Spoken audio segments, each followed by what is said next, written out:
1 अप्रैल 2023 से आम इंसान की जिंदगी में कई बदलाव आएंगे और उनकी आय पर भी इसका फर्क पड़ेगा।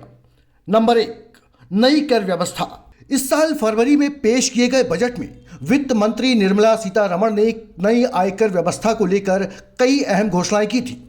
1 अप्रैल 2023 से नई कर व्यवस्था स्वतः लागू हो जाएगी। हालांकि करदाताओं के पास पुरानी कर व्यवस्था को भी चुनने का विकल्प होगा। बदलाव नंबर 2, सोने के जेवरों पर हॉलमार्क जरूरी। सोने के जेवरों और संबंधित सामानों पर 1 अप्रैल 2023 से हॉलमार्किंग अनिवार्य यानी कि जरूरी कर दिया गया है। इसके तहत सिर्फ 6 डिजिट वाला अल्फा न्यूमेरिक हॉलमार्किंग ही मान्य होगा। अब हॉलमार्क यूनिक आइडेंटिफिकेशन यानी कि HUID के बगैर आभूषणों की बिक्री नहीं की जा सकेगी। पहले HUID 4 अंकों का होता था, अब तक 4 या फिर 6 अंकों के हॉलमार्क का इस्तेमाल किया जाता था, लेकिन 31 मार्च 2023 के बाद से सिर्फ 6 अंकों के HUID का ही इस्तेमाल होगा। बदलाव नंबर 3, UPI से लेन देन महंगा होगा। किससे महंगा होगा, किसके लिए महंगा होगा, ये बताते हैं। 1 अप्रैल 2023 से UPI से लेन देन करना महंगा हो सकता है। National payments corporation of India के मुताबिक प्रीपेड पेमेंट इंस्ट्रूमेंट्स यानी कि PPI के इस्तेमाल से UPI भुगतान करने पर 1.1% फीस लागू की जाएगी। इसके मुताबिक केवल व्यापारिक लेन देन के मामले में 2,000 रुपए से ज्यादा की राशि पर UPI ट्रांजैक्शन पर फीस लगेगी, लेकिन इससे उपभोक्ता पर कोई असर नहीं पड़ने वाला। वहीं बैंक से बैंक में होने वाले UPI भुगतान पर भी यह फीस लागू नहीं होगी, जो कि आम जनता के लिए एक बड़ी राहत है। बदलाव नंबर 4, सिलेंडर के दाम में कमी। पेट्रोलियम और तेल विपणन कंपनियों ने 1 अप्रैल को तत्काल प्रभाव से कॉमर्शियल LPG सिलेंडर के दाम 91.5 रुपए कम करने का ऐलान किया है। दाम में ताजा कमी के बाद दिल्ली में 19 किलोग्राम के कॉमर्शियल सिलेंडर यानी कि LPG की कीमत 2,028 रुपए होगी। हालांकि इन कंपनियों ने 1 मार्च को कॉमर्शियल सिलेंडरों की कीमतों में 350.5 रुपए प्रति यूनिट की बढ़ोतरी की थी।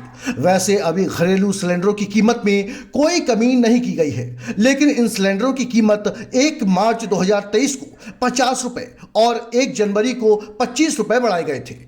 बदलाव नंबर 5, गाड़ी खरीदने और सड़क यात्रा पर खर्चा बढ़ेगा। नए वित्त वर्ष से गाड़ी खरीदना भी महंगा हो जाएगा।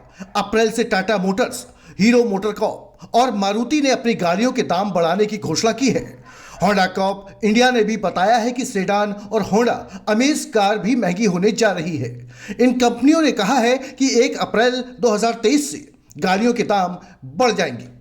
इसके अलावा 1 अप्रैल से कुछ जगहों पर सड़क यात्रा भी महंगी हो जाएगी।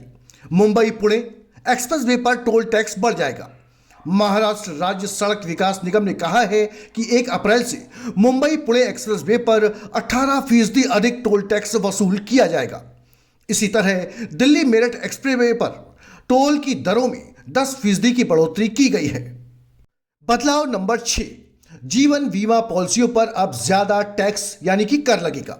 1 अप्रैल 2023 से 5 लाख रुपए से ज्यादा के वार्षिक प्रीमियम वाली जीवन बीमा पॉलिसी टैक्स के दायरे में आ जाएगी। फरवरी में पेश हुए बजट में इसकी घोषणा भी की गई थी। हालांकि ये नियम यूलिप यानी कि यूनिट लिंक्ड इंश्योरेंस प्लान पर लागू नहीं होगा।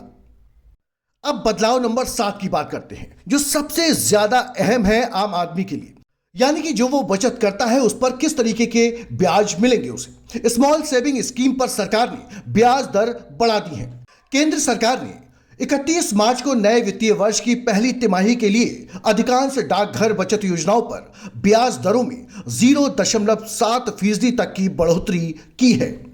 वित्त मंत्रालय के मुताबिक PPF और बचत जमा के लिए ब्याज दरों को 7.1% और 4% तक बरकरार रखा गया है, जबकि अन्य बचत योजनाओं में 0.1% और 0.7% के बीच की बढ़ोतरी की गई है।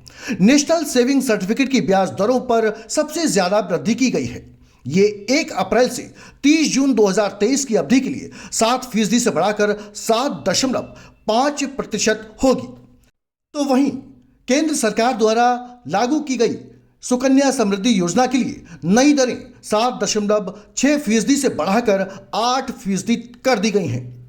वरिष्ठ नागरिक बचत योजनाओं और किसान विकास पत्र यानी कि केवीपी पर ब्याज दर 8.2% यानी कि 8% से और 7.6% यानी कि 7.2% हो गई है। ब्याज दरों में यह बढ़ोतरी 1 अप्रैल 2023 से लागू होगी।